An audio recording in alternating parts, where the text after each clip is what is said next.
그 나이에 아직도 그렇게 애쓰고 사세요? 늙으면 가만히 있어야지 왜 저렇게 바쁘게 살까? 그렇게 희생해봤자 결국 남는 건 병뿐이야. 이런 말 한 번쯤 들어봤습니까? 듣기 거북해도 사실입니다. 노년에까지 애쓰며 살면 결국 남는 것은 병든 몸과 후회뿐입니다. 평생 희생하며 살았습니까? 이제는 그만해야 합니다. 늙어서까지 고생한다고 누가 알아줍니까? 자식들은 당연하게 여기고 남들은 이용할 뿐입니다. 무리해서 번 돈은 병원비로 날아가고 희생하며 살아도 결국 혼자 남습니다. 이제라도 정신 차려야 합니다. 노년에는 애쓰지 않아도 됩니다. 아니, 애쓰면 안 됩니다. 이번 영상은 노년에 너무 애쓰며 살지 않아도 되는 5가지 이유에 대해 설명드리겠습니다. 구독, 좋아요 누르시면 시작하겠습니다. 노년에 너무 애쓰며 살지 않아도 되는 이유 중 첫 번째는 무리하면 병을 얻기 때문입니다. 노년에 무리하면 병이 찾아오는 것이 아니라 병이 몸을 갈갈이 찢어 놓습니다. 늙어서까지 애쓰며 살다가 결국 병원 침대에서 신음하며 후회하는 인생이 되고 싶습니까? 젊을 때처럼 몸을 혹사하다가는 남은 인생을 약으로 연명하며 살아야 합니다. 이미 닳고 닳은 관절은 비명을 지르고 심장은 언제 멈출지 모르는 시한폭탄이 됩니다. 그런데도 무리하고 싶습니까? 스스로 목숨을 갉아먹는 짓입니다. 가족을 위해 희생한다고요? 자식들 뒷바라지한다고 아픈 몸을 끌고 나가 돈 벌고 손주들 키운다고 하루 종일 부려먹히고 그게 사랑이라고 착각합니까? 당신이 쓰러져도 자식들은 잠깐 걱정하다가 결국 자기 인생을 살아갑니다. 병원비 부담된다고 눈치 주고 간병이 귀찮다고 요양원이나 알아보자고 합니다. 결국 늙어서까지 희생한 대가는 외로움과 병뿐입니다. 몸이 보내는 경고를 무시하면 그 대가는 끔찍합니다. 손목이 쑤시고 허리가 휘어져도 참고 일하다 보면 결국 수술대 위에 눕게 됩니다. 뇌졸중, 심근경색 같은 병은 예고도 없이 덮칩니다. 하루아침에 쓰러지고 나면 아무리 후회해도 이미 늦었습니다. 병원 침대에 누워 기저귀 차고 남의 손에 밥 먹여달라고 애원하는 신세가 되고 싶습니까? 그렇게 살고 싶다면 계속 애쓰며 살아보십시오. 이제 그만 착각해야 합니다. 노년에 무리하는 것은 미련한 짓입니다. 더 이상 누군가를 위해 희생하지 말고 자기 몸부터 챙겨야 합니다. 당신이 병들어 쓰러지면 도와줄 사람 없습니다. 병원비 감당 못한다고 자식들이 서로 떠넘길 수도 있습니다. 아직도 정신 못 차렸습니까? 노년은 애쓰며 사는 시간이 아닙니다. 젊었을 때 충분히 힘들었고 이제는 편히 살아야 할 때입니다. 하고 싶지 않은 일은 단칼에 거절해야 합니다. 남들 눈치 보다가 병신되는 것보다 건강하게 사는 것이 훨씬 낫습니다. 무리하면 병을 얻는 게 아니라 삶이 지옥으로 바뀝니다. 늙어서까지 고생하고 싶지 않다면 지금부터라도 몸을 혹사하지 말고 제대로 살아야 합니다. 60대 한 아주머니가 있었습니다. 평생 가족을 위해 희생하며 살았습니다. 자식들 뒷바라지하고 손주들 돌보고 하루도 쉬지 않았습니다. 그렇게 몸을 혹사하던 어느 날 결국 쓰러졌습니다. 병원에서는 과로로 인한 심각한 허리 디스크와 고혈압 진단을 내렸습니다. 그제야 깨달았습니다. 내 몸을 혹사하면 결국 나만 망가지는구나. 그날 이후로 모든 걸 바꿨습니다. 손주 돌보는 걸 그만두고 자식들에게 당당히 말했습니다. 이제 내 인생을 살겠다. 요가를 배우고 여행을 다니며 건강을 되찾았습니다. 무리하지 않으니 몸이 가벼워졌고 마음도 평온해졌습니다. 자식들도 처음에는 서운해했지만 결국 어머니의 건강이 먼저라는 걸 인정했습니다. 무리하면 결국 병이 찾아옵니다. 늙어서까지 희생하며 살다 보면 마지막엔 병원 침대에 누워 후회하는 신세가 됩니다. 이제라도 정신 차려야 합니다. 남을 위해 사는 게 아니라 나를 위해 살아야 합니다. 무리하지 않는 순간 인생은 완전히 달라집니다. 노년에 너무 애쓰며 살지 않아도 되는 이유 중 두 번째는 지나간 세월보다 남은 시간이 더 소중하기 때문입니다. 지나간 세월보다 남은 시간이 더 소중합니다. 이미 젊은 날은 끝났고 앞으로 남은 시간은 한정적입니다. 그런데도 아직도 남을 위해 희생하고 자신을 혹사하며 살고 있습니까? 정신 차려야 합니다. 남은 시간이 얼마 없다는 사실을 인정해야 합니다. 노년에까지 애쓰며 살다가 결국 후회만 남깁니다. 평생 가족을 위해 희생하며 살았습니까? 이제는 그만해야 합니다. 자식들 잘 키운다고 온갖 고생 다 했고 남편 뒷바라지하느라 자신의 삶은 뒷전이었습니다. 그런데 지금 남은 것이 무엇입니까? 늙고 병든 몸, 끝없는 외로움뿐입니다. 자식들은 바쁘다고 얼굴 한번 보기 어렵고 배우자는 이미 떠났거나 무심합니다. 남을 위해 그렇게 애썼지만 결국 남은 것은 후회뿐입니다. 남은 시간이 더 중요하다는 사실을 깨달아야 합니다. 앞으로 살아갈 날은 많지 않습니다. 그런데도 여전히 희생하며 살겠습니까? 늙어서까지 손주 키우고 자식들 눈치 보고 돈 아끼며 고생하는 것이 행복한 삶입니까? 이제는 자신을 위해 살아야 합니다. 마지막까지 남을 위해 희생하다가 죽기 직전에야 후회하고 싶습니까? 주변을 둘러보십시오. 노년에까지 희생하며 살던 사람들이 어떤 결말을 맞았습니까? 병든 몸으로 병원 침대에 누워서 자식들 눈치나 보며 하루하루 버티는 신세입니다. 그들이 죽기 전에 한결같이 하는 말이 있습니다. 좀 더 나를 위해 살걸. 그런데도 같은 실수를 반복하겠습니까? 이제는 남이 아니라 자신을 위해 살아야 합니다. 여행을 가고 먹고 싶은 것을 먹고 하고 싶은 것을 해야 합니다. 남들 눈치 보며 살다 보면 결국 남은 인생도 고통뿐입니다. 지나간 세월은 돌아오지 않습니다. 남은 시간을 어떻게 쓸지 스스로 결정해야 합니다. 죽기 직전에 후회하지 않으려면 지금부터라도 애쓰는 삶을 멈춰야 합니다. 70대 한 할아버지가 있었습니다. 젊을 때는 가족을 위해 돈을 위해 온 힘을 다해 살았습니다. 하고 싶은 것도 참았고 쉬지도 않았습니다. 그렇게 살아왔는데 정작 노년이 되니 몸은 망가지고 자식들은 바쁘다며 연락도 뜸했습니다. 문득 깨달았습니다. 지나간 세월은 돌아오지 않고 남은 시간이 더 소중하구나. 그날 이후 달라졌습니다. 자식들만 바라보던 삶을 멈추고 자신을 위한 삶을 살기로 했습니다. 좋아하는 그림을 배우고 여행을 다니며 새 친구들을 만들었습니다. 하고 싶던 운동도 시작하고 혼자 카페에 가서 커피 한 잔을 즐겼습니다. 누군가는 늙어서 무슨 재미냐라고 했지만 그는 웃으며 말했습니다. 이제야 진짜 내 삶을 사는 기분이다. 과거에 매달리다 보면 남은 시간도 허무하게 사라집니다. 이미 흘러간 세월보다 지금 남은 시간이 더 중요합니다.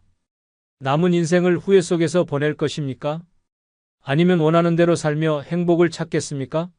선택은 스스로 하는 것입니다. 남은 시간을 소중히 여기는 순간 인생은 다시 빛나기 시작합니다.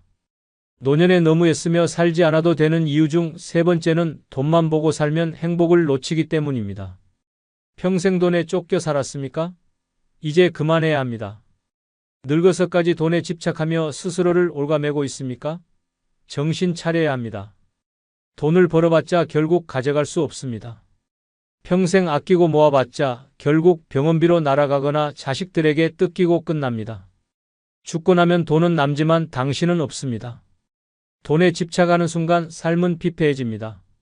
먹고 싶은 것도 참고 가고 싶은 곳도 안 가고 평생 쪼들리듯 살아갑니다. 그렇게 아끼고 모은 돈이 결국 누구 손에 들어갑니까? 자식들 손에 들어가서 한순간에 사라집니다. 당신이 피땀 흘려번 돈을 자식들은 한순간에 써버립니다. 부모가 아끼며 살 때는 아무 관심 없다가 돌아가시고 나면 재산 싸움으로 치고받습니다. 그런 꼴을 보고 싶습니까? 돈에 얽매인 노년은 불행합니다. 병이 나도 돈 아깝다고 병원에 안 가고 좋은 옷 한 벌 못 사고 남들한테 돈 쓰는 건 죽어도 아까워하면서 결국 고독사합니다. 죽을 때 돈 한 푼이라도 더 남기겠다고 몸을 혹사하며 일하다가 쓰러집니다. 병원비로 전 재산을 날리고 남은 건 초라한 병실과 외로움뿐입니다. 돈은 있어야 하지만 돈만 보고 살면 삶이 망가집니다. 돈을 모으는 것이 인생의 목표가 아닙니다. 이제는 써야 할 때입니다. 먹고 싶은 것 먹고 가고 싶은 곳 가고 즐길 줄 알아야 합니다. 지금도 돈만 생각하며 아끼고 있습니까? 결국 병들어 누워서 후회합니다. 이럴 줄 알았으면 쓸걸. 후회하고 싶지 않다면 지금부터라도 돈보다 행복을 생각하며 살아야 합니다. 60대 한 아주머니가 있었습니다. 평생 돈이 최고라 생각하며 살아왔습니다. 남들한테 베풀지도 않았고 하고 싶은 것도 참으며 악착같이 돈을 모았습니다. 자식들에게도 돈을 남겨줘야 한다는 생각에 자신을 희생하며 살았습니다. 그런데 막상 노년이 되자 통장은 빵빵해도 마음은 텅 비었습니다. 돈만 보고 살았지만 행복은 없었습니다. 어느 날 깨달았습니다. 이러다 내 인생 다 날리겠구나. 그날부터 돈을 쓰기 시작했습니다. 맛있는 것도 먹고 친구들과 여행도 다니고 예쁜 옷도 사 입었습니다. 처음엔 아깝다는 생각이 들었지만 시간이 지나자 깨달았습니다. 돈은 모으는 게 아니라 나를 위해 쓰는 거구나. 그러자 웃음이 많아졌고 몸도 가벼워졌습니다. 돈이 많아도 행복하지 않으면 무슨 소용입니까? 평생 모은 돈, 결국 자신을 위해 쓰지 않으면 남 좋은 일만 시킵니다. 돈에 매달리며 살다 보면 진짜 소중한 것을 놓칩니다. 늙어서 후회하고 싶지 않다면 지금부터라도 돈보다 행복을 먼저 생각해야 합니다. 돈은 모으는 것이 아니라 제대로 쓰는 것이 중요합니다. 노년에 너무 애쓰며 살지 않아도 되는 이유 중 네 번째는 남에게 인정받으려 애쓰지 않아도 되기 때문입니다. 남에게 인정받으려 애쓰지 않아도 됩니다. 그런데도 아직도 남 눈치를 보고 남들에게 잘 보이려고 애쓰며 살고 있습니까? 한심한 짓입니다. 평생 남의 기대에 맞춰 살다가 결국 남은 것은 후회뿐입니다. 늙어서까지 남들이 뭐라고 할까 걱정하며 스스로를 괴롭힙니까? 정신 차려야 합니다. 남들은 당신이 어떻게 살든 관심 없습니다. 평생 착한 부모, 좋은 배우자, 헌신적인 가족이 되려고 애썼습니까? 결과가 무엇입니까? 자식들은 부모의 희생을 당연하게 여기고 배우자는 고마워하지 않고 주변 사람들은 이용만 합니다. 그렇게까지 희생하며 살았는데 이제 와서 당신을 위해 주는 사람이 있습니까? 남들에게 인정받으려 애썼던 시간이 다 무의미해졌습니다. 결국 늙고 병들어 혼자가 되면 그 누구도 신경 쓰지 않습니다. 노년에 남들에게 잘 보이려는 행동은 어리석은 짓입니다. 값싼 자존심에 얽매여 손주들한테 선물 사주고 자식들한테 돈 퍼주고 이웃들에게 좋은 사람인 척하면서 속으로는 불행해합니까? 당신이 그렇게 퍼주고 애써도 남들은 그럴 줄 알았어 하며 당연하게 여길 뿐입니다. 아픈 몸을 이끌고 무리해서 모임에 나가고 기운도 없으면서 웃어 보이고 필요할 때마다 불려나가면서도 내색 한번 안 합니까? 그게 잘 사는 것 같습니까? 이제는 그만해야 합니다. 남이 뭐라고 하든 신경 쓰지 말고 하고 싶은 대로 살아야 합니다. 남들에게 잘 보이려다 결국 자기 인생을 망칩니다. 아프면 아프다고 하고 싫으면 싫다고 해야 합니다. 더 이상 남의 시선 때문에 무리할 이유가 없습니다. 늙어서까지 남에게 인정받으려고 발버둥 치다 결국 병들고 후회하는 삶을 살고 싶습니까? 남들 눈치 보며 살다 보면 결국 자신을 잃어버립니다. 노년에 가장 중요한 것은 남이 아니라 자신입니다.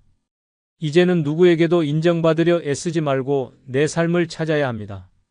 남들에게 보여주기 위한 삶이 아니라 진짜 나를 위한 삶을 살아야 합니다. 남들이 뭐라고 하든 상관없습니다. 내 인생은 내가 결정하는 것입니다. 70대 한 할아버지가 있었습니다. 평생 남들에게 인정받으려 애쓰며 살았습니다. 좋은 가장, 좋은 부모, 좋은 친구가 되려고 자기 자신을 희생했습니다. 자식들에게 퍼주고 손주들에게 용돈 대주고 친구들에게 밥 사고 술 사고 그렇게 남들에게 잘 보이려 노력했습니다. 그런데 나이가 들자 사람들이 하나둘 떠났습니다. 자식들은 바쁘다고 연락이 뜸해졌고 친구들은 돈 안 쓰니 안 보였습니다. 그제야 깨달았습니다. 남들에게 인정받으려 애쓰는 게 다 무의미했구나. 그날 이후로 남 눈치를 보지 않기로 했습니다. 자식들에게 이제 나를 위해 살겠다고 선언했고 손주들 용돈도 끊었습니다. 친구들 사이에서도 굳이 먼저 잘 보이려 하지 않았습니다. 그러자 신기하게도 마음이 편해졌습니다. 하고 싶은 걸 하며 사니 웃음도 많아졌습니다. 진짜 친구는 돈이 없어도 곁에 남았고 자식들도 처음엔 서운해했지만 결국 아버지의 결정을 존중했습니다. 남들에게 인정받으려 애쓰는 순간 내 인생은 사라집니다. 늙어서까지 남의 눈치 보며 살다 후회하고 싶습니까? 인정받으려 애쓰는 삶을 내려놓는 순간 진짜 자유와 행복이 찾아옵니다. 노년에 너무 애쓰며 살지 않아도 되는 이유 중 5번째는 남과 비교하는 것이 가장 큰 독이기 때문입니다. 남과 비교하는 것은 독입니다. 그런데도 아직도 남들 보며 한숨 쉬고 있습니까? 옆집 노인은 자식들이 용돈 잘 준다는데, 친구는 해외여행 다닌다는데, 누구는 며느리가 살갑다는데, 그래서 뭐가 달라집니까? 비교한다고 당신 인생이 바뀝니까? 전혀 아닙니다. 그저 스스로를 불행하게 만들 뿐입니다. 남과 비교하는 순간부터 삶이 고통이 됩니다. 자식이 잘해주면 남보다 낫다고 우쭐하고 조금만 소홀해지면 남보다 못하다고 서러워집니다. 돈이 좀 있으면 남보다 낫다고 기뻐하고 부족하면 한탄합니다. 그렇게 평생 남들과 비교하며 감정의 롤러코스터를 타다가 결국 병이 납니다. 고혈압, 우울증, 불면증까지 따라옵니다. 결국 스스로를 갉아먹고 병들게 만드는 최악의 습관입니다. 비교하는 동안 정작 내 인생은 무너지고 있습니다. 남들은 신경도 안 쓰는데 혼자 열등감에 시달리며 시간을 낭비합니다. 자식이 잘해주든 못해주든 돈이 많든 적든 결국 내 인생은 내가 사는 것입니다. 그런데도 남들 보며 괜히 초라함을 느끼고 억울함에 몸부림칩니까? 정신 차려야 합니다. 남과 비교하는 순간부터 이미 패배한 것입니다. 비교하는 대신 지금 가진 것에 감사해야 합니다. 내 삶은 남들과 다르고 남들도 그들만의 사정이 있습니다. 남들이 보여주는 것만 보고 부러워하는 것은 어리석은 짓입니다. 겉으로는 행복해 보여도 속은 썩어 들어가는 사람이 많습니다. 비교하느라 내 인생을 망치지 마십시오. 늙어서까지 남들 신경 쓰며 살다가 결국 후회 속에 죽고 싶습니까? 이제는 남과 비교하는 습관을 버려야 합니다. 비교한다고 더 나아지는 것은 없습니다. 오히려 불행만 키울 뿐입니다. 남의 인생이 아닌 내 인생을 살아야 합니다. 남들이 뭐라 하든 상관없습니다. 내 기준대로 살면 됩니다. 늙어서까지 비교하며 한탄하다 결국 병들어 후회하고 싶지 않다면 지금부터라도 남의 삶이 아니라 내 삶에 집중해야 합니다. 70대 한 할아버지가 있었습니다. 젊을 때는 남과 비교하며 살았습니다. 친구는 집을 샀다는데 동창은 자식이 잘났다는데 끊임없이 비교하며 스스로를 괴롭혔습니다. 그럴수록 인생이 초라하게 느껴졌습니다. 그러다 문득 깨달았습니다. 남과 비교한다고 내 인생이 바뀌는 건 아니구나. 그 순간부터 남들 신경 끄고 살기로 했습니다. 비교를 멈추자 삶이 편해졌습니다. 자식들이 용돈을 주든 안 주든 신경 쓰지 않았습니다. 남들이 해외여행을 가든 좋은 차를 타든 부러워하지 않았습니다. 오히려 자신이 가진 것에 집중했습니다. 매일 좋아하는 음악을 듣고 천천히 산책하며 여유를 즐겼습니다. 누군가는 평범한 삶이라고 했지만 그는 누구보다 행복했습니다. 노년에 비교하는 것은 스스로를 갉아먹는 독입니다. 남들과 비교하는 순간 불행이 시작됩니다. 비교할 시간에 지금 가진 것에 감사하면 인생이 달라집니다. 늙어서까지 남의 인생을 부러워하다가 후회하고 싶습니까? 비교를 멈추는 순간 진짜 행복이 찾아옵니다. 늙어서까지 애쓰며 살면 결국 지옥 같은 노년을 맞이합니다. 지금이라도 내려놓아야 합니다. 하고 싶은 걸 하고 하기 싫은 건 거절해야 합니다. 남들에게 잘 보이려고 자식들에게 인정받으려고 애쓰다 보면 결국 남는 것은 후회뿐입니다. 이제라도 자신을 위해 살아야 합니다. 노년에 애쓰며 사는 것은 미련한 짓입니다. 더 늦기 전에 정신 차리고 남은 인생을 제대로 즐겨야 합니다. 끝으로 여러분께 한 가지 부탁이 있습니다. 영상 아래에 나오는 제품을 누르시면 쿠팡으로 연결됩니다. 이렇게 쿠팡으로 연결된 후 아무 물건을 사셔도 제 채널에 약간의 수익이 발생하오니 앞으로 쿠팡에서 물건을 구입할 경우 이런 식으로 구입해 주셔서 저에게 간접 후원해 주시면 대단히 감사하겠습니다. 그럼 내일 오전 7시에 더 좋은 영상으로 찾아뵙겠습니다. 감사합니다. 내가 이 나이에 이 정도 대우도 못 받아야 하냐? 평생 참고 살았는데 결국 남는 건 허무함 뿐이야. 다 필요 없다. 이제라도 내 마음대로 살 거야. 언제까지 예민하게 살 것인가? 언제까지 남들한테 맞춰주며 손해보고 속 끓이며 살 것인가? 젊었을 때는 가족을 위해, 체면을 위해, 사회적 위치를 위해 참고 또 참았습니다. 하지만 돌아보면 그렇게 했었던 것들이 지금 내게 무엇을 남았습니까? 결국 다 부질없습니다. 남 눈치 보느라 내 행복을 놓쳐서는 안 됩니다. 더 이상 피곤하게 살 이유가 없습니다. 기분 나쁜 사람과는 억지로 만나지 말고 하고 싶지 않은 일은 거절해야 합니다. 모든 걸 따지고 고민하다 보면 결국 후회만 남습니다. 이제는 오직 나를 위한 선택만 해야 합니다. 언제 죽을지 모르는 인생, 더 이상 후회 없이 즐기면서 살아야 합니다. 결국 끝까지 남는 건 나 자신뿐입니다. 구독, 좋아요 눌러주시면 시작하겠습니다. 다 부질없다. 노년에는 너무 예민하게 살지 말고 이렇게 살아야 편하다. 중 첫 번째는 내가 행복한지가 모든 선택의 기준이 되어 살아야 한다는 것입니다. 사는 게 힘든가? 그럴 필요 없습니다. 이제는 달라져야 합니다. 모든 선택의 기준은 단 하나, 내가 행복한가? 입니다. 남들 눈치를 보며 살아온 세월이 얼마인가? 이제는 그럴 필요 없습니다. 평생 가족을 위해 희생했습니까? 자식 뒷바라지에 인생을 다 바쳤습니까? 그런데 돌아온 건 무엇입니까? 고작 고생하셨어요 라는 말 한마디입니까?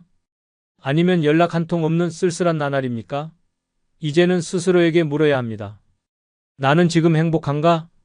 노년에 접어들면 다 부질없다는 걸 깨닫게 됩니다. 젊었을 때는 자존심, 체면, 남들의 평가가 중요했습니다. 하지만 시간이 흐를수록 알게 됩니다. 그 모든 것이 아무 의미 없다는 사실을. 죽을 때까지 남들한테 인정받아야 합니까? 이제는 내려놓고 오직 나 자신만을 위한 선택을 해야 합니다. 모든 선택의 기준을 내가 행복한가? 로 바꿔야 합니다. 누군가에게 맞춰주고 희생하고 참고 배려하고 그런 삶은 끝내야 합니다. 싫은 자리에 억지로 가지 마세요. 만나기 싫은 사람과 어울리지 마세요. 하고 싶지 않은 일에 시간 낭비하지 마세요. 지금부터는 철저하게 나를 위한 삶을 살아야 합니다. 가족이 걱정된다고요?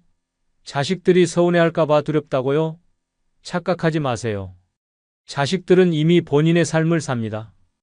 부모의 희생을 당연하게 여기고 언젠가 부모님도 이제 행복하게 사세요라고 말할 겁니다. 그런데 정작 내가 행복하게 살려 하면 뭐라고 합니까? 왜 그러세요? 갑자기 왜 변하셨어요? 이런 말들을 쏟아낼 겁니다. 그 말에 흔들리면 안 됩니다. 노년에 가장 위험한 것이 뭔지 아십니까? 후회입니다. 그때 좀 더 내 마음대로 살 거리라는 후회는 가장 쓰라립니다. 하지만 늦지 않았습니다. 지금이라도 나를 위한 선택을 하세요. 사람을 만나든 취미를 즐기든 여행을 가든 무엇을 하든 단 하나의 기준만 가지면 됩니다. 이게 나를 행복하게 하는가? 의무감에 사는 삶은 끝내야 합니다. 더 이상 누구를 위해 살 필요 없습니다. 내가 행복하면 그것으로 충분합니다. 착하게만 살면 결국 손해보는 게 인생입니다. 적당히 이기적이어야 합니다. 싫으면 싫다고 말하고 필요하면 도움을 요청하고 때로는 차갑게 돌아설 줄도 알아야 합니다. 남들이 뭐라고 하든 상관없습니다. 평생을 참고 배려하며 살아왔다면 이제는 그럴 필요 없습니다. 행복이란 건 누구도 대신 챙겨주지 않습니다. 오직 내가 찾아야 합니다. 시간이 많지 않습니다. 앞으로 몇 년을 더 살 수 있을까요? 이제라도 내가 행복한 길을 선택해야 합니다. 그것이 후회 없는 노년을 사는 유일한 방법입니다. 70세 김 씨는 평생을 가족에게 바쳤습니다. 남편 뒷바라지, 시댁 수발, 자식 교육까지 모든 걸 희생했습니다. 자신의 삶은 없었습니다. 하지만 남편은 먼저 세상을 떠났고 자식들은 바쁘다는 핑계로 연락조차 하지 않습니다. 명절이면 손주들 용돈이라도 주고 싶어 기다리지만 아무도 오지 않습니다. 그렇게 모든 걸 내어줬는데 돌아온 건 외로움뿐입니다. 외로움에 못 이겨 자식들에게 전화를 걸어봤습니다. 하지만 돌아오는 말은 뻔합니다. 엄마도 친구들 만나고 취미생활 좀 하세요. 말은 그럴듯하지만 결국 우린 바쁘니까 알아서 사세요라는 뜻 아닙니까? 그제야 깨달았습니다. 평생 참고 희생해도 결국 남는 건 허무함 뿐입니다. 이제는 달라져야 합니다. 앞으로의 모든 선택 기준은 단 하나, 내가 이 일을 해서 행복한가, 내가 이 결정을 해서 행복한가? 입니다. 가고 싶은 곳으로 떠나고 먹고 싶은 걸 먹고 만나고 싶은 사람만 만날 겁니다. 더 이상 남 눈치 보며 살지 않습니다. 희생은 결국 후회만 남길 뿐입니다. 더 늦기 전에 지금부터라도 나를 위해 살아야 합니다. 두 번째는 지나간 일에 연연하지 않고 살아야 한다는 것입니다. 사는 동안 참 많은 일이 있었습니다. 사랑했던 사람과 헤어진 일, 믿었던 사람에게 배신당한 일, 자식에게 서운했던 일, 친구에게 상처받은 일. 그때는 가슴이 찢어질 듯 아팠고 억울하고 분하고 도저히 용서할 수 없었습니다. 하지만 이제 와서 어떻습니까? 그 모든 일들이 여전히 내 삶을 흔들어야 합니까? 과거에 연연하는 순간 현재는 사라집니다. 젊을 때는 억울했던 일이 끝까지 복수하고 싶고 후회되는 일은 다시 돌리고 싶고 서운한 일은 따지고 싶었습니다. 하지만 그 감정이 나를 행복하게 했습니까? 아니었습니다. 오히려 그 기억에 사로잡혀 현재를 망치고 미래를 불행하게 만들었을 뿐입니다. 가족에게 받은 상처를 곱씹고 있습니까? 자식이 냉정하게 됐던 순간이 떠오릅니까? 한때 친했던 친구가 나를 외면했던 일이 잊히지 않습니까? 그 기억들을 붙잡고 있는 한 편할 날이 없습니다. 정작 그 사람들은 신경도 쓰지 않는데 나 혼자 분노하고 후회하고 슬퍼하며 고통받는 것이 무슨 의미가 있습니까? 이제는 내려놓아야 합니다. 원망했던 사람들, 상처받았던 순간들, 억울했던 기억들 모두 다 흘려보내야 합니다. 그 감정들이 내 삶을 바꿔주지 않습니다. 나를 괴롭히는 건 과거가 아니라 과거에 집착하는 내 마음입니다. 지금 내 앞에 남아있는 것은 오직 오늘뿐입니다. 지나간 시간은 돌릴 수도 바꿀 수도 없습니다. 그럼에도 불구하고 여전히 과거를 붙잡고 있다면 그것은 스스로를 학대하는 것입니다. 과거를 잊지 못하는 순간 늙음은 더욱 고통스럽습니다. 후회가 깊어질수록 삶은 더 무거워지고 원망이 쌓일수록 얼굴엔 주름만 늘어납니다. 이제는 그 무거운 짐을 내려놓아야 합니다. 이제라도 가벼워져야 합니다. 그동안 쌓아온 감정의 짐을 던져버리고 남은 인생을 온전히 나를 위해 써야 합니다. 더 이상 지난날의 잘못을 후회하지 않습니다. 다시는 과거의 상처로 잠 못 이루지 않습니다. 오직 오늘을 즐기며 살아갑니다. 그래야 편안한 노년을 맞이할 수 있습니다. 65세 박 씨는 10년 전 남편에게 배신당했습니다. 평생 믿고 살았던 남편이 다른 여자와 바람이 났고 결국 이혼했습니다. 자식들도 아버지 편을 들었고 박 씨는 하루아침에 혼자가 되었습니다. 분하고 억울해서 밤마다 이를 갈았습니다. 그 남자가 불행해지길 바랐고 자식들에게도 실망했습니다. 10년이 지나도 여전히 그때의 분노에 사로잡혀 살았습니다. 혼자서 밥을 먹을 때도 TV를 볼 때도 밤에 잠들기 전에도 과거의 상처가 떠올랐습니다. 하지만 시간이 흐를수록 깨달았습니다. 이 고통을 느끼는 건 오직 자신뿐이라는 것을. 남편은 새 삶을 살고 있었고 자식들도 각자 바쁘게 살고 있었습니다. 그럼에도 불구하고 과거에 사로잡혀 괴로워하는 건 박 씨 혼자였습니다. 이제는 과거를 놓아주기로 했습니다. 하고 싶었던 여행을 떠났고 오래전 배우고 싶었던 그림을 시작했습니다. 새로운 친구들도 사귀었습니다. 남편과 자식에게 더 이상 미련이 없습니다. 드디어 마음이 편해졌습니다. 지나간 일에 연연하지 않으니 삶이 훨씬 가벼워졌습니다.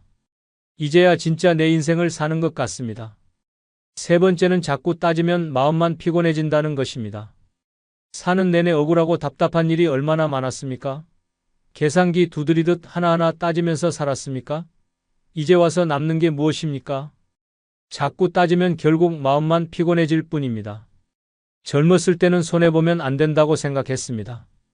가족에게, 친구에게, 사회에게 언제나 공정해야 한다고 믿었습니다. 하지만 현실은 달랐습니다. 아무리 따지고 요구해도 세상은 내 뜻대로 돌아가지 않았습니다. 억울했던 순간들, 받아야 할 걸 못 받았던 기억들, 약속이 깨졌던 일들 다 따지고 살았지만 결국 해결된 것은 거의 없었습니다. 오히려 속만 더 상했습니다. 이제는 깨달아야 합니다. 모든 걸 공평하게 나눌 수도 없고 다 따진다고 내 마음이 편해지는 것도 아닙니다. 돈 문제, 인간관계, 가족 간의 갈등 어디 하나 명쾌하게 정리되는 게 있습니까? 딱 떨어지는 답을 찾으려 애쓸수록 더 피곤할 뿐입니다. 자식에게 해준 만큼 돌려받지 못했다고 속상합니까? 형제끼리 유산 문제로 싸우고 있습니까?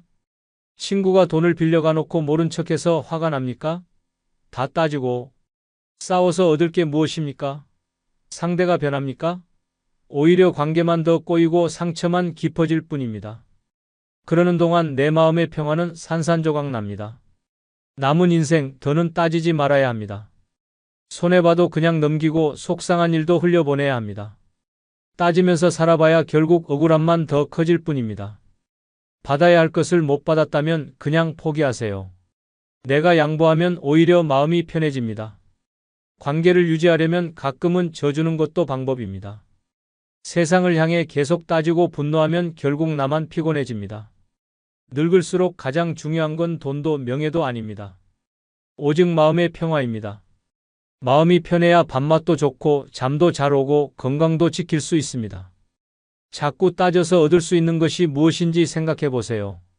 그게 정말 가치 있는 것입니까? 이제라도 내려놓아야 합니다. 피곤한 감정 소모는 줄이고 내 삶을 더 가볍게 만들어야 합니다. 따지면서 살아온 세월은 끝났습니다. 앞으로는 무엇이든 쉽게 넘기고 웃으며 살아야 합니다. 그게 진짜 행복한 노년을 사는 길입니다. 70세 이 씨는 평생 억울한 일은 절대 못 참는 성격이었습니다.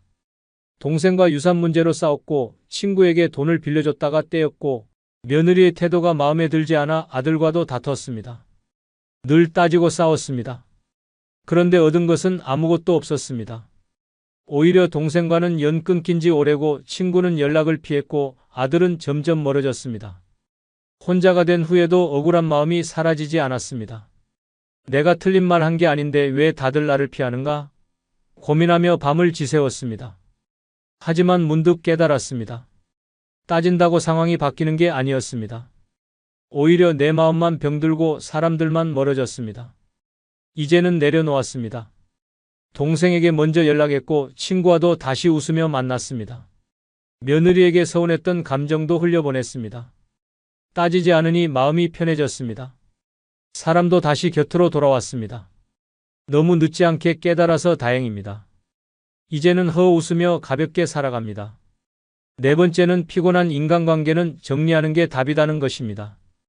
평생 사람들에게 맞추며 살았습니까? 관계를 유지하려고 참았고 손해보면서도 좋은 사람인 척했습니까? 그런데 돌아온 건 무엇입니까? 결국 혼자 남아 외로움에 몸부림치고 있지 않습니까? 피곤한 인간관계는 과감하게 정리하는 것이 답입니다. 나이 들수록 인간관계는 자산이 아니라 짐이 됩니다. 젊을 때는 인맥이 중요하다고 생각했지만 나이가 들고 보니 진짜 내 사람은 몇 없었습니다. 명절이면 인사 한 통 없는 친척들, 연락하면 바쁘다고만 하는 친구들, 필요할 때만 찾는 지인들. 이런 관계를 왜 계속 붙잡고 있습니까? 모임에 나가면 피곤하기만 합니까? 늘 똑같은 이야기, 남험담, 끝없는 비교. 듣고 있으면 기운만 빠집니다. 만나고 나면 후회하는 사람들과 굳이 어울릴 필요가 없습니다. 그 시간에 차라리 혼자 좋은 책을 읽고 산책하며 마음의 평화를 찾는 것이 낫습니다. 오래된 친구라도 예외는 없습니다. 젊었을 때는 죽고 못 살던 사이였어도 나이가 들면 가치관도 생활 방식도 달라집니다. 대화할수록 피곤하고 스트레스만 쌓인다면 미련 없이 끊어야 합니다. 억지로 관계를 이어가느라 내 삶이 피폐해지는 것을 방치해서는 안 됩니다. 가족도 마찬가지입니다. 형제 자매라고 무조건 끌려다닐 필요 없습니다. 부모 자식 사이라고 해서 무조건 참을 필요도 없습니다. 늘 요구만 하고 내 감정을 무시하며 상처만 주는 가족이라면 멀리해야 합니다. 피가 섞였다고 무조건 소중한 관계가 되는 것은 아닙니다. 오랜 지인과 멀어지면 외로울 것 같습니까? 아닙니다. 오히려 마음이 한결 편해집니다. 불필요한 감정 소모 없이 온전히 나를 위한 시간만 가질 수 있습니다. 몇몇 귀한 사람들과만 깊이 교류하면 됩니다. 숫자가 중요한 것이 아닙니다. 나를 편하게 해주는 사람이 곁에 있으면 충분합니다. 남은 인생, 피곤한 관계를 유지하며 에너지를 소모할 시간이 없습니다. 내 마음을 힘들게 하는 인간관계는 과감하게 정리해야 합니다. 그래야 후회 없이 편안하게 살아갈 수 있습니다. 이제는 사람보다 나를 먼저 챙겨야 합니다. 그것이 행복한 노년을 사는 지혜입니다. 68세 정 씨는 평생 친구들과의 관계를 지키기 위해 희생했습니다. 매번 약속을 챙기고 누구 생일이니 모이자, 누가 힘들다니 도와주자 하며 바쁘게 살았습니다. 하지만 정작 본인이 힘들 때는 아무도 관심을 주지 않았습니다. 몸이 아파 연락했을 때도 나중에 보자라는 말뿐이었습니다. 필요할 때만 찾고 부담스러운 일은 외면하는 사람들이었습니다. 이제는 정신이 들었습니다. 그런 관계를 왜 붙잡고 있었는지 후회되었습니다. 정 씨는 과감히 연락을 끊었습니다.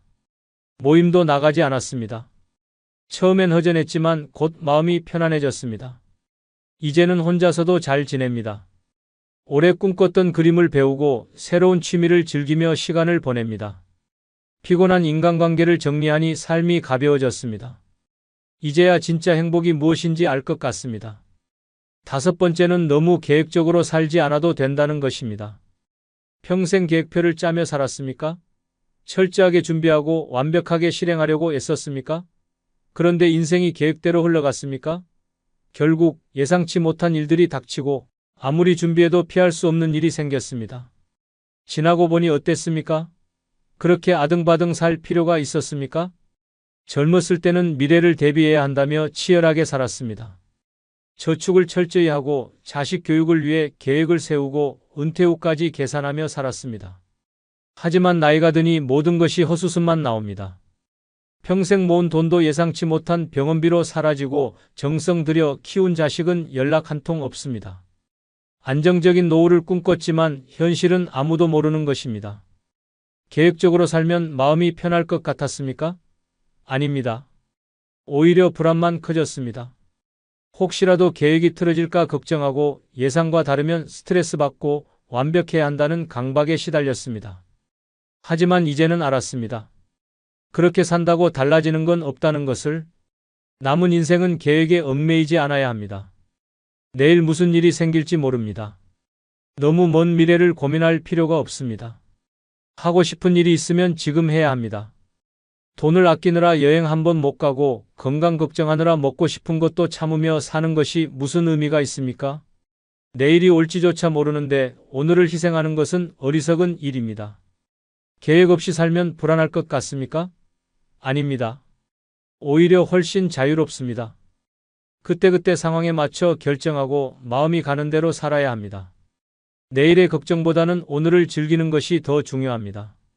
결국 인생은 계획이 아니라 순간의 선택으로 이루어집니다. 너무 계획적으로 살지 않아야 후회 없는 노년을 맞이할 수 있습니다. 72세 김 씨는 철저한 계획형 인간이었습니다. 젊었을 때부터 모든 걸 미리 준비해야 마음이 놓였습니다. 은퇴 후를 대비해 돈을 아꼈고 노년에 편히 살려고 하고 싶은 것도 참으며 살았습니다. 하지만 인생은 뜻대로 되지 않았습니다. 남편이 갑자기 세상을 떠났고 모아둔 돈은 병원비로 순식간에 사라졌습니다. 안정된 노후를 꿈꿨지만 모든 계획이 무너졌습니다. 그제야 깨달았습니다. 이렇게까지 아끼고 준비했는데 결국 남는 건 후회뿐이라는 것을. 더 늦기 전에 마음대로 살아보기로 했습니다. 가고 싶었던 곳으로 여행을 떠났고 먹고 싶었던 음식을 마음껏 먹었습니다. 계획을 내려놓으니 오히려 마음이 자유로워졌습니다. 그때그때 즐기며 사는 것이 진짜 행복이라는 걸 이제야 알았습니다. 이제는 후회 없는 삶을 살아야 한다. 남들 눈치 보느라 손해 안 보려고 애쓰느라 필요 없는 걱정하느라 얼마나 많은 시간을 버렸는가? 그렇게 신경 쓰고 따지고 애써봤자 결국 남는 건 아무것도 없다. 인생은 한순간이다. 더 이상 참고 계산하고 예민하게 살 필요 없다. 남은 시간은 오직 나를 위해 써야 한다. 가고 싶은 곳으로 떠나고 하고 싶은 걸 하며 즐기면서 살아야 한다. 자식도 친구도 돈도 결국 끝까지 함께하지 않는다. 마지막까지 남는 건 나 자신뿐이다. 그러니 이제라도 후회 없이 살자. 늦었다고 생각할 때가 가장 빠른 때다. 끝으로 여러분께 한 가지 부탁이 있습니다. 영상 아래에 나오는 제품을 누르시면 쿠팡으로 연결됩니다. 이렇게 쿠팡으로 연결된 후 아무 물건을 사셔도 제 채널에 약간의 수익이 발생하오니 앞으로 쿠팡에서 물건을 구입할 경우 이런 식으로 구입해 주셔서 본 채널에 간접 후원해 주시면 대단히 감사하겠습니다. 그럼 내일 아침 7시에 더 좋은 영상으로 찾아뵙겠습니다. 감사합니다. 어느 날 갑자기 쓰러지는 사람들의 공통점이 있습니다. 몸이 이미 수년 전부터 경고를 보내고 있었지만 이를 무시했다는 것입니다. 죽음은 예고 없이 찾아오는 것이 아닙니다. 몸은 분명히 신호를 보내지만 우리는 이를 단순한 피로나 노화로 착각하며 넘겨버립니다. 하지만 이 신호를 무시하면 3년 후에는 되돌릴 수 없는 상황을 맞이할 수도 있습니다. 지금 당신의 몸이 보내는 경고를 알아차려야 합니다. 이것은 단순한 증상이 아니라 다가오는 죽음의 발소리일 수도 있습니다. 이번 영상은 죽기 3년 전에 몸이 내게 보내는 이상신호 5가지에 대해 알아보겠습니다. 구독, 좋아요 누르시면 시작하겠습니다. 죽기 3년 전에 몸이 나에게 보내는 이상신호 5가지 중 첫 번째는 손에 힘이 빠진다면 심장마비까지 3년 남았다 는 신호입니다. 손에 힘이 빠지는 순간 당신의 심장은 마지막 경고를 보내고 있습니다. 단순한 피로라고 넘긴다면 심장은 조용히 멈출 준비를 하고 있을지도 모릅니다. 심장마비는 어느 날 갑자기 찾아오는 것이 아닙니다. 몸은 미리 신호를 보내고 있지만 대부분 이를 무시하고 지나갑니다. 하지만 손에 힘이 빠지는 증상은 심장이 보낼 수 있는 가장 강력한 경고 중 하나입니다. 심장은 온몸에 혈액을 공급하는 엔진과 같습니다. 하지만 이 엔진이 약해지면 가장 먼저 말단 신체 부위부터 이상이 생깁니다. 손과 손가락은 혈액순환의 끝자락에 위치해 있기 때문에 심장이 제 기능을 하지 못하면 산소와 영양 공급이 제대로 이루어지지 않습니다. 그 결과 손에 힘이 빠지고 물건을 잡기도 어려워집니다. 단순한 근력 저하가 아니라 심장이 점점 멈춰가고 있다는 신호입니다. 특히 아침에 손이 유독 무겁고 힘이 빠지는 느낌이 든다면 더욱 위험합니다. 밤사이 심장이 제대로 기능하지 못하면서 혈액순환이 원활하지 못했기 때문입니다. 단순히 피곤해서 그렇다고 생각하고 넘긴다면 어느 순간 갑자기 심장마비가 찾아올 수도 있습니다. 심장마비는 미리 예고 없이 오는 것이 아니라 작은 신호들이 쌓여서 결국 치명적인 순간을 맞이하는 것입니다. 손에 힘이 빠지는 것과 함께 팔이 저리거나 가슴이 답답한 증상이 동반된다면 이미 심장은 한계에 도달하고 있다는 뜻입니다. 특히 왼손에 힘이 빠지거나 팔이 무거워지는 느낌이 든다면 즉시 검사를 받아야 합니다. 이는 심장으로 가는 혈관이 막히기 시작했다는 신호일 수 있습니다. 혈관이 점점 좁아지고 막히면서 혈액 공급이 원활하지 않게 되면 손에 힘이 빠지고 감각이 둔해지는 증상이 나타납니다. 이러한 신호를 무시하고 방치하면 3년 이내에 심장마비가 발생할 가능성이 높습니다.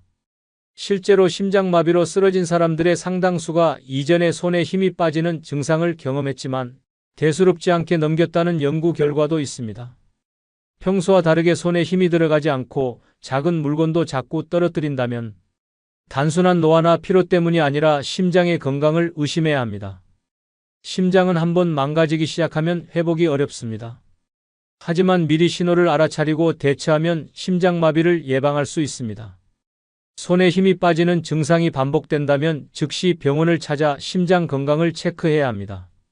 생활 습관을 개선하는 것도 중요합니다. 기름진 음식, 흡연, 과도한 스트레스는 심장을 더욱 악화시키는 주범입니다. 하루 30분이라도 가볍게 걷고 싱겁고 건강한 식단을 유지하는 것이 심장을 살리는 길입니다. 손에 힘이 빠지는 것은 우연이 아닙니다. 피곤하다고 넘길 일이 아닙니다. 이 신호를 무시하면 3년 후 심장은 조용히 멈춰버릴 수도 있습니다. 지금 당신의 손은 무엇을 말하고 있습니까? 이 신호를 무시하지 마십시오. 심장은 분명히 경고하고 있습니다. 평소 건강했던 59세 남성이 있었습니다. 그는 특별한 병력이 없었고 운동도 가끔씩 하며 생활했습니다.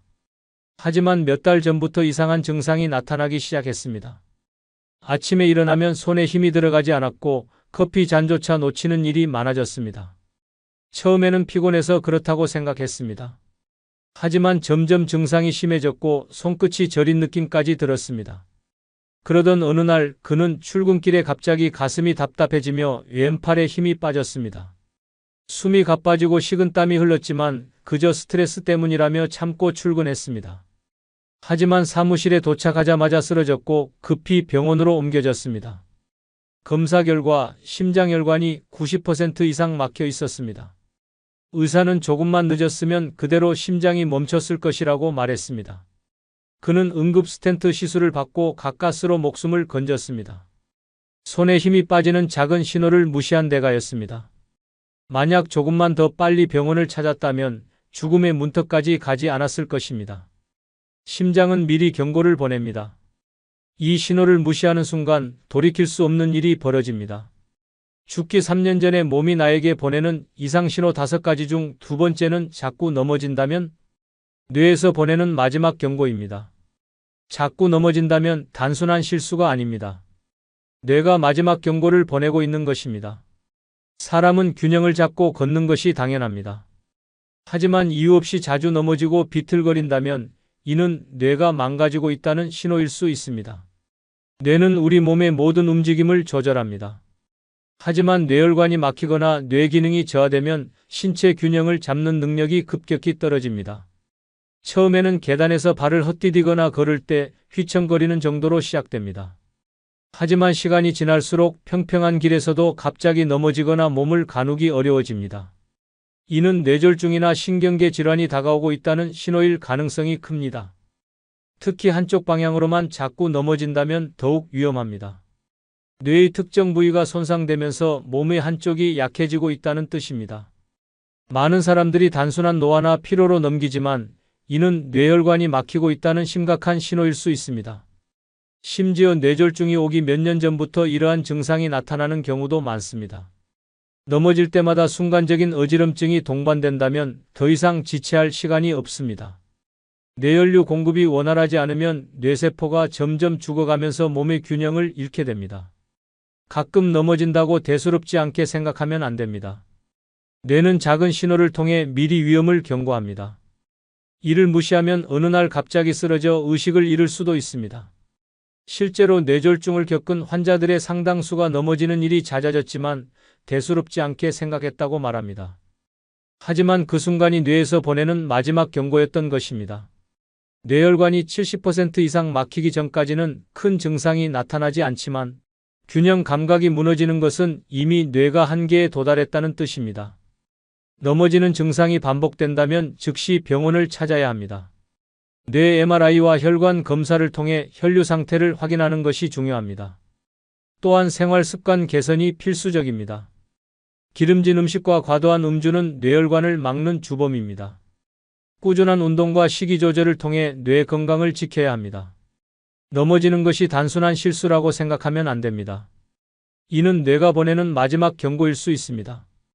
이 신호를 무시하면 결국 뇌졸중이나 심각한 신경계 질환으로 이어질 수 있습니다. 몸이 보내는 작은 신호에 귀를 기울이십시오. 지금이 마지막 기회일지도 모릅니다. 70세의 한 남성이 있었습니다.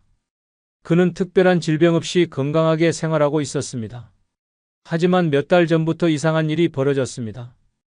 길을 걷다가 자꾸 비틀거리고 평소에는 아무렇지 않던 계단에서 발이 헛디뎌 넘어지는 일이 많아졌습니다. 처음에는 나이가 들어서 그렇다고 생각하고 대수롭지 않게 넘겼습니다. 그러던 어느 날 집 앞에서 갑자기 중심을 잃고 그대로 쓰러졌습니다. 팔과 다리에 힘이 빠지고 잠시 동안 말을 하지 못했습니다. 급히 병원으로 옮겨졌고 검사 결과는 충격적이었습니다. 그의 뇌혈관은 이미 80% 이상 막혀 있었고 의사는 이제 뇌졸중이 터지는 건 시간 문제라고 말했습니다. 다행히 빠르게 치료를 받아 목숨을 건졌지만 그는 후회했습니다. 몇 달 전부터 뇌는 분명히 경고를 보내고 있었습니다. 하지만 이를 무시했고 결국 쓰러질 뻔한 상황까지 갔습니다. 넘어지는 것은 우연이 아닙니다. 뇌가 보내는 마지막 경고입니다. 이 신호를 무시하면 다음번에는 다시 일어날 기회조차 없을 수 있습니다. 죽기 3년 전에 몸이 나에게 보내는 이상신호 5가지 중 3번째는 기억이 깜빡깜빡, 치매가 아니라면 더 무서운 병일 수도 있다는 신호입니다.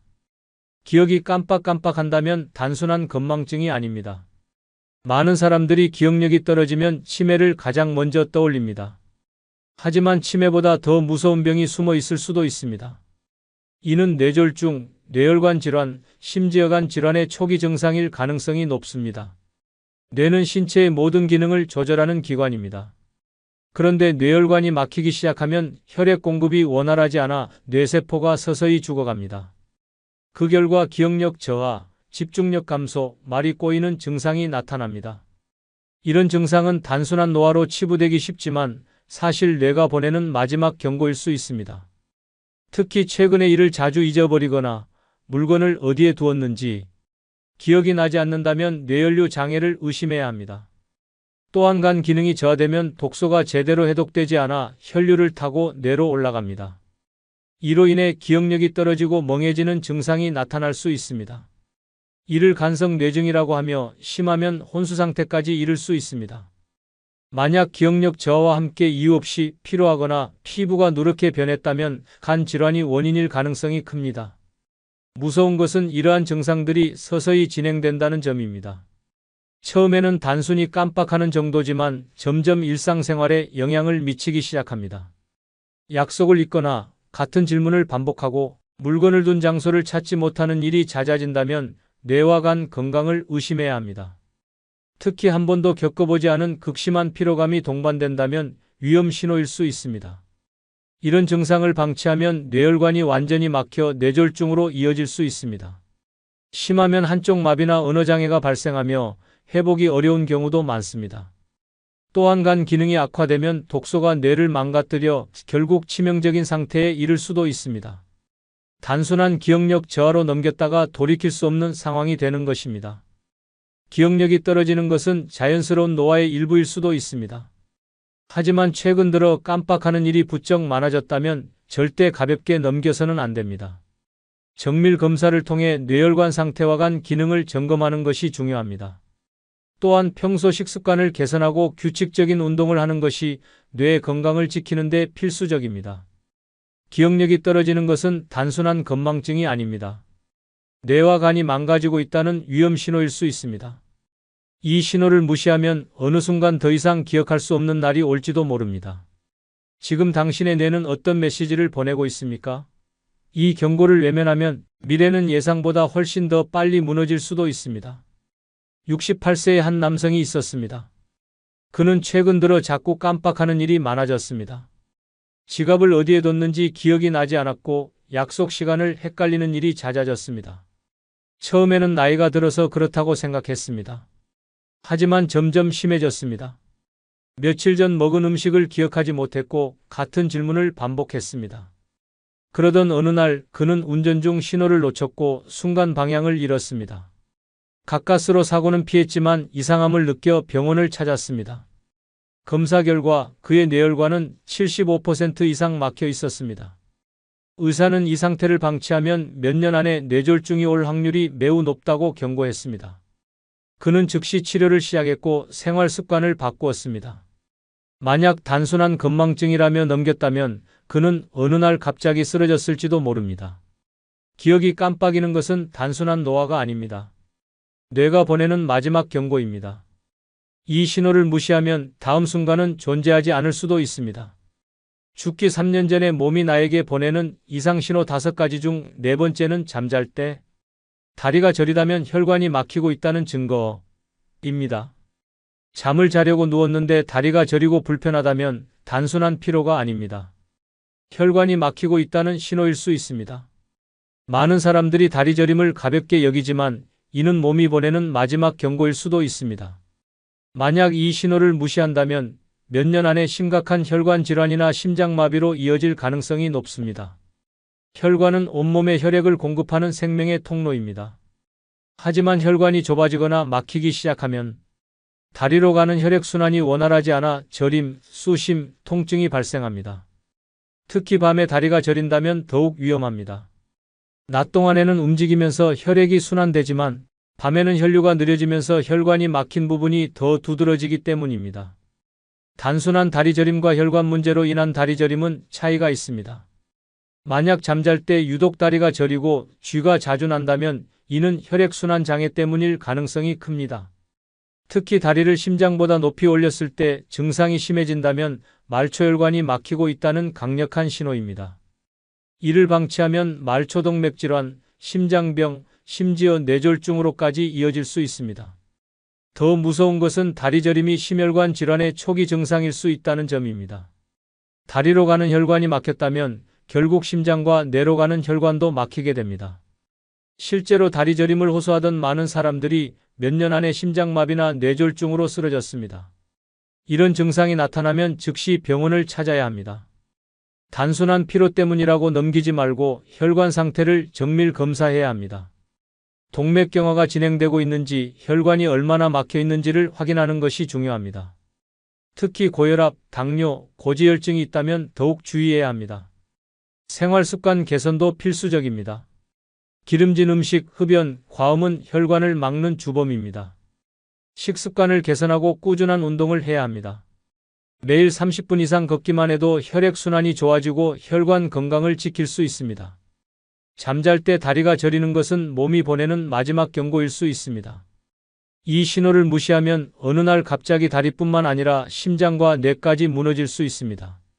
혈관이 막히고 있다는 증거를 더 이상 외면하지 마십시오. 지금이 바로 당신의 생명을 지킬 마지막 기회일지도 모릅니다. 62세의 한 남성이 있었습니다. 몇 달 전부터 잠을 잘 때마다 다리가 저리고 쥐가 났습니다. 처음에는 피곤해서 그렇다고 생각하며 대수롭지 않게 넘겼습니다. 하지만 증상은 점점 심해졌습니다.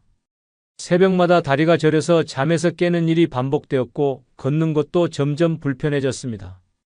그러던 어느 날 그는 아침에 일어나자마자 극심한 가슴 통증과 함께 쓰러졌습니다. 급히 병원으로 이송되었고 검사 결과는 충격적이었습니다. 심장혈관이 90% 이상 막혀 있었고 의사는 이미 여러 차례 몸이 경고를 보냈지만 무시한 결과라고 말했습니다. 그는 응급시술을 받고 가까스로 목숨을 건졌습니다. 다리 저림이 단순한 피로가 아니라 심장과 혈관이 보내는 마지막 경고였던 것입니다. 만약 조금만 더 늦었다면 그는 다시는 깨어나지 못했을지도 모릅니다. 몸이 보내는 작은 신호를 무시하면 다음엔 기회조차 없을 수 있습니다. 죽기 3년 전에 몸이 나에게 보내는 이상신호 5가지 중 5번째는 혀 색깔이 변했다면 장기 하나가 망가진다는 뜻입니다. 혀의 색깔이 변했다면 몸속에서 심각한 이상이 진행되고 있다는 신호입니다.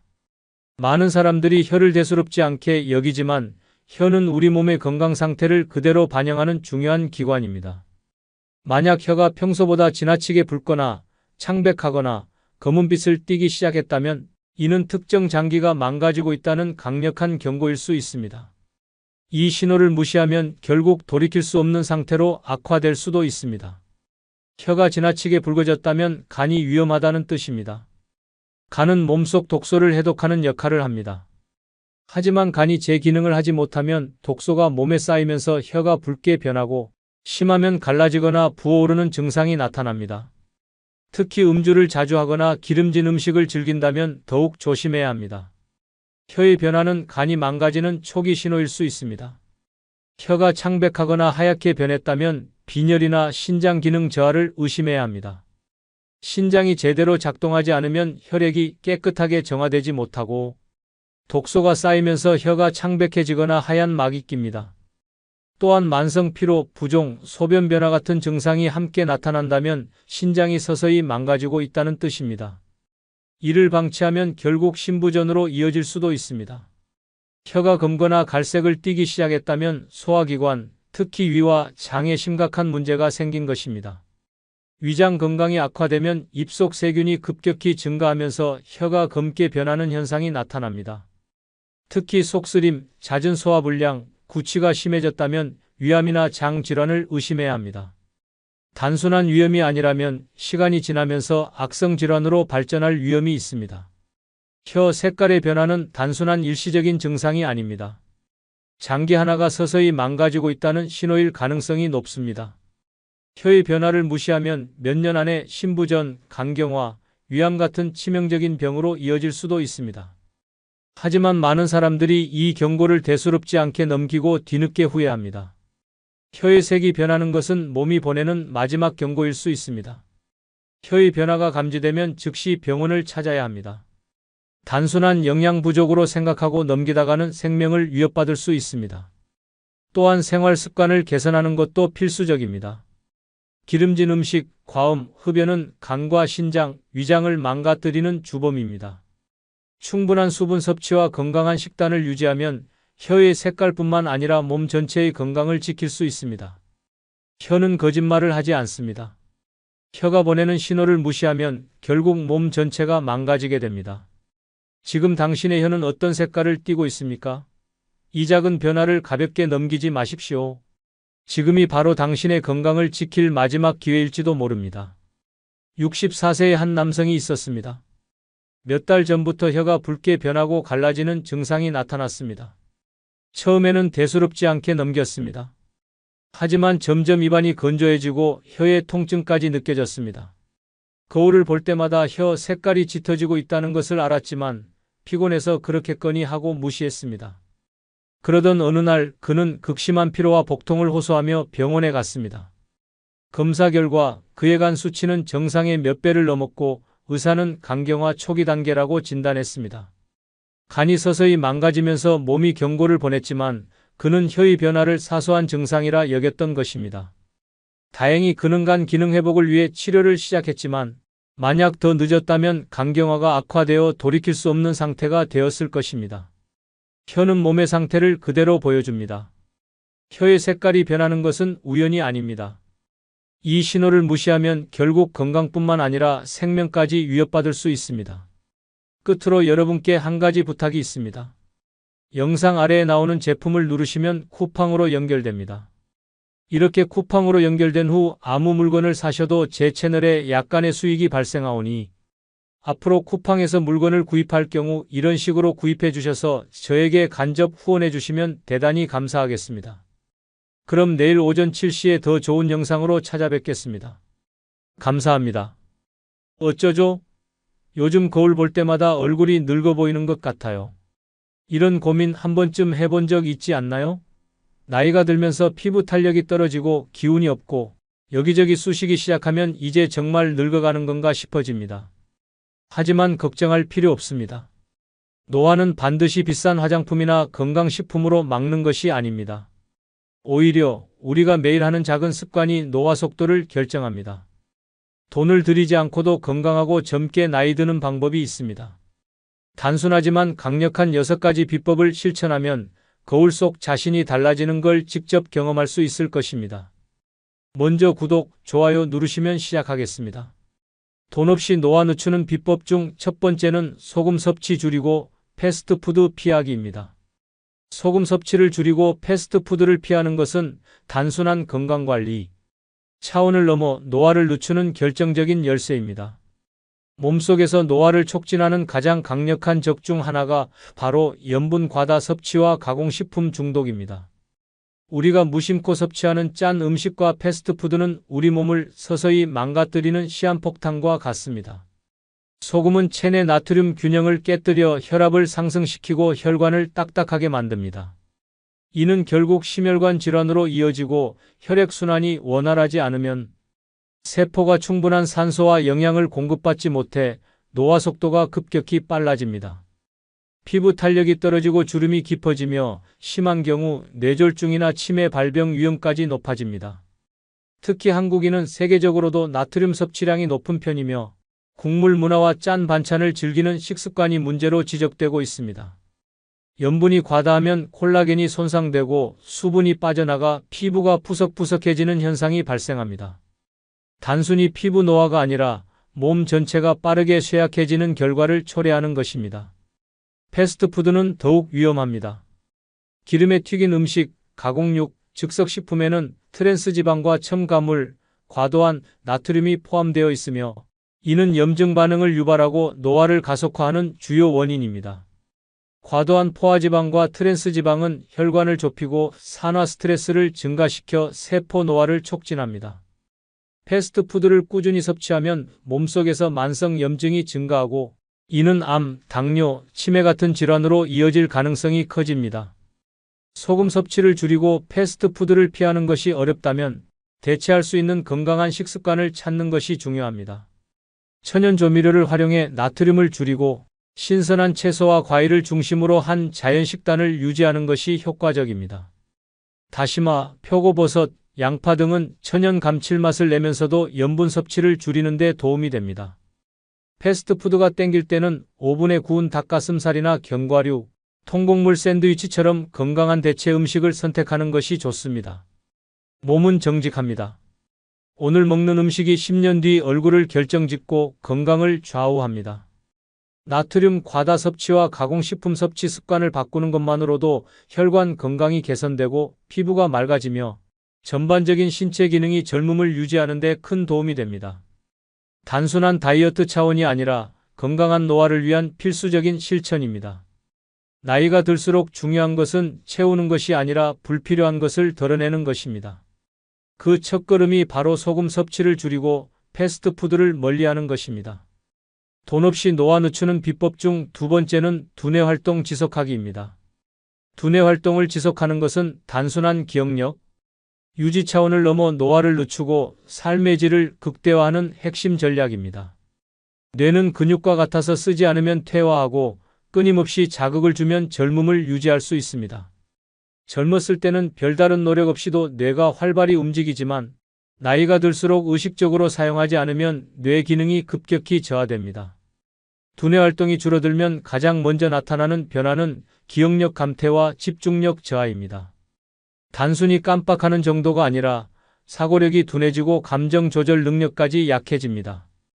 이는 치매로 이어질 가능성을 높이고 뇌 기능이 저하되면 신체 활동도 위축되어 노화가 가속화됩니다. 반대로 꾸준한 두뇌 활동은 신경세포를 활성화하고 뇌의 가소성을 증가시켜 늙지 않는 뇌를 만드는 강력한 무기가 됩니다. 가장 쉬우면서도 강력한 두뇌 활동 방법은 새로운 것을 배우는 것입니다. 뇌는 반복적인 일상에 익숙해지면 더 이상 새로운 연결망을 만들지 않고 이로 인해 퇴화 속도가 빨라집니다. 새로운 언어를 배우거나 악기를 연주하거나 생소한 분야의 책을 읽는 것만으로도 뇌는 끊임없이 자극을 받습니다. 특히 소리내어 책을 읽는 것은 언어 능력, 기억력, 집중력을 동시에 자극하는 최고의 두뇌 운동입니다. 두뇌를 깨우는 또 다른 방법은 계산력과 논리력을 활용하는 활동을 지속하는 것입니다. 암산을 해보거나 신문 기사를 읽고 요점을 정리하는 습관을 들이는 것이 좋습니다. 수도쿠나 퍼즐을 푸는 것도 효과적인데 단순한 게임이 아니라 문제 해결 능력을 길러주고 논리적 사고를 향상시키는 데 도움을 줍니다. 일상 속에서 쉽게 실천할 수 있는 두뇌 운동으로는 일기를 쓰거나 하루 있었던 일을 거꾸로 회상하는 훈련이 있습니다. 글을 쓰는 과정에서 사고력이 활성화되고 기억을 되짚는 과정이 뇌를 자극하는 효과를 줍니다. 또한 일과를 거꾸로 떠올리는 습관은 단기 기억력을 극대화하는 가장 강력한 방법 중 하나입니다. 외국어 단어를 외우거나 노래 가사를 보지 않고 따라 부르는 것도 좋은 방법입니다. 이는 단순한 암기가 아니라 언어 영역과 청각 정보 처리 능력을 동시에 자극하는 두뇌 운동입니다. 또한 일상적인 행동을 바꿔보는 것도 뇌를 활성화하는 데 도움이 됩니다. 이를테면 평소 쓰던 손과 반대 손으로 칫솔질을 하거나 새로운 길로 산책을 나서는 것만으로도 뇌는 평소보다 더 많은 신경회로를 활성화하게 됩니다. 사회적 활동도 두뇌 건강을 지키는 데 중요한 요소입니다. 사람들과 자주 대화하고 토론하는 것은 뇌를 끊임없이 움직이게 하는 강력한 자극제입니다. 혼자 사는 사람일수록 의식적으로 말하기 연습을 하거나 거울을 보며 자신의 생각을 정리하는 연습이 필요합니다. 두뇌는 쓰면 쓸수록 젊어지고 방치하면 급격히 노화됩니다. 지금 당장이라도 책을 읽고 새로운 것을 배우고 머리를 쓰는 습관을 들이는 것이 건강한 노화와 장수의 핵심 비법입니다. 두뇌 활동은 특별한 비용이 드는 것도 아니며 하루 10분만 투자해도 뇌 건강을 지키는 데 큰 효과를 볼 수 있습니다. 뇌가 젊어야 몸도 젊어집니다. 나이보다 젊게 사는 사람들의 비밀은 결국 끊임없이 배우고 생각하는 삶을 실천하는 데 있습니다. 돈 없이 노화 늦추는 비법 중 세 번째는 외로움 피하기 위해 사회활동 참여하기입니다. 외로움은 단순한 감정이 아니라 노화를 가속화하는 보이지 않는 살인자입니다. 많은 연구에서 외로움이 심장병, 우울증, 치매, 심지어 조기 사망률까지 높이는 위험 요소로 밝혀졌습니다. 사람은 사회적 동물이며 관계 속에서 살아가도록 설계되어 있습니다. 하지만 나이가 들면서 자연스럽게 인간관계가 줄어들고 은퇴 후에는 사회적 역할이 사라지면서 고립감을 느끼기 쉽습니다. 이때 외로움을 방치하면 신체뿐만 아니라 정신 건강까지 심각한 타격을 입게 됩니다. 외로움이 지속되면 뇌의 기능이 저하됩니다. 사람들과 대화하고 소통하는 과정에서 뇌는 끊임없이 자극을 받는데 혼자 있는 시간이 길어질수록 이러한 자극이 사라지면서 인지 능력이 둔화됩니다. 이는 결국 치매 위험을 높이고 감정 조절 능력까지 약화시킵니다. 특히 외로운 사람들은 스트레스 호르몬인 코르티솔 수치가 높아지면서 면역력이 급격히 떨어지고 염증 반응이 증가하여 몸 전체가 빠르게 노화됩니다.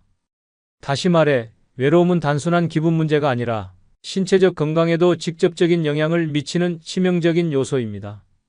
외로움을 극복하는 가장 강력한 방법은 사회활동에 적극적으로 참여하는 것입니다. 많은 사람이 나이가 들면 새로운 인간관계를 만드는 것이 어렵다고 생각하지만 작은 변화만으로도 외로움을 충분히 예방할 수 있습니다. 동네에서 운영하는 독서 모임, 걷기 모임, 취미 동아리 등에 가입하는 것만으로도 일상의 활력을 되찾을 수 있습니다. 사람들과의 대화는 단순한 즐거움을 넘어서 뇌를 자극하고 정서적 안정을 주는 효과가 있습니다. 사회활동은 반드시 거창할 필요가 없습니다. 자원봉사에 참여하는 것도 좋은 방법입니다. 봉사는 단순히 남을 돕는 것이 아니라 스스로의 존재 가치를 확인하고 삶의 의미를 찾을 수 있는 강력한 방법입니다. 작은 도움이라도 누군가에게 의미 있는 일이 될 수 있으며 이를 통해 자연스럽게 새로운 인간관계를 형성할 수 있습니다. 디지털 기술을 활용하는 것도 외로움을 극복하는 데 도움이 됩니다. 스마트폰이 단절을 만든다고 하지만 적절히 활용하면 정반대의 결과를 얻을 수 있습니다. 온라인 커뮤니티나 SNS를 통해 관심사가 비슷한 사람들과 소통하거나 영상통화로 가족과 더 자주 연락하는 것만으로도 외로움을 줄일 수 있습니다. 특히 요즘은 비대면 독서 모임이나 온라인 강좌를 통해 집에서도 쉽게 사람들과 교류할 수 있는 기회가 많아졌습니다. 나이가 들수록 중요한 것은 단순한 건강 관리가 아니라 정신적 사회적 건강을 함께 돌보는 것입니다. 고립된 삶을 살면 노화 속도가 급격히 빨라지지만 사람들과 교류하고 사회적 관계를 유지하면 뇌가 활성화되고 몸도 활력을 되찾습니다. 혼자 있기를 좋아하는 성향이라도 일주일에 한두 번이라도 누군가와 대화하고 교류하는 시간을 가지는 것이 건강한 노화를 위한 필수 조건입니다. 노화는 막을 수 없지만 어떻게 나이 들어갈지는 선택할 수 있습니다. 활발한 사회활동을 통해 사람들과 연결되면 몸과 마음이 동시에 젊어집니다. 외로움을 피하고 사회 속에서 살아가는 것이야말로 돈 한 푼 들이지 않고 노화를 늦추는 가장 강력한 방법입니다. 돈 없이 노화 늦추는 비법 중 네 번째는 유산소 운동 꾸준히 하기입니다. 유산소 운동은 노화를 늦추는 가장 강력한 무기이자 돈 한 푼 들이지 않고 몸과 뇌를 젊게 유지하는 최고의 방법입니다. 운동 없이 건강한 노화를 기대하는 것은 불가능에 가깝습니다. 나이가 들수록 신체 기능이 저하되고 근육량이 줄어들며 혈관이 점점 굳어지면서 노화 속도가 빨라집니다. 하지만 유산소 운동을 꾸준히 하면 이러한 변화를 늦추고 심지어 되돌리는 효과까지 얻을 수 있습니다. 유산소 운동이 중요한 이유는 단순한 체중 조절에 있지 않습니다.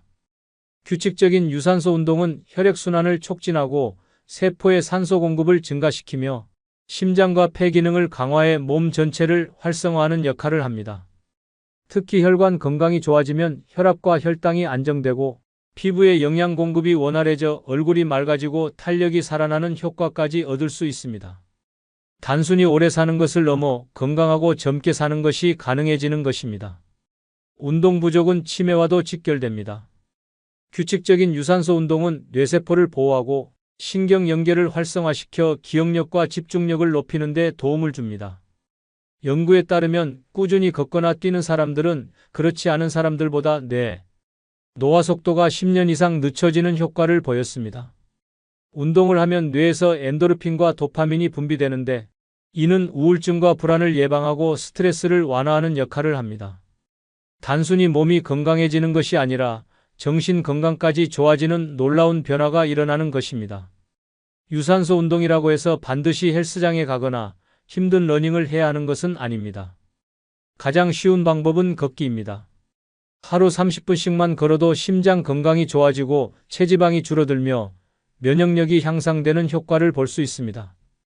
특히 빠르게 걷기나 계단 오르기 같은 가벼운 활동만으로도 근육을 유지하고 혈관을 튼튼하게 만드는 데 큰 도움이 됩니다.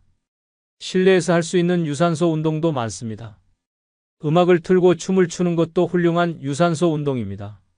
즐거운 기분과 함께 몸을 움직이면 뇌가 활성화되고 혈액순환이 촉진되며 관절과 근육이 자연스럽게 단련됩니다.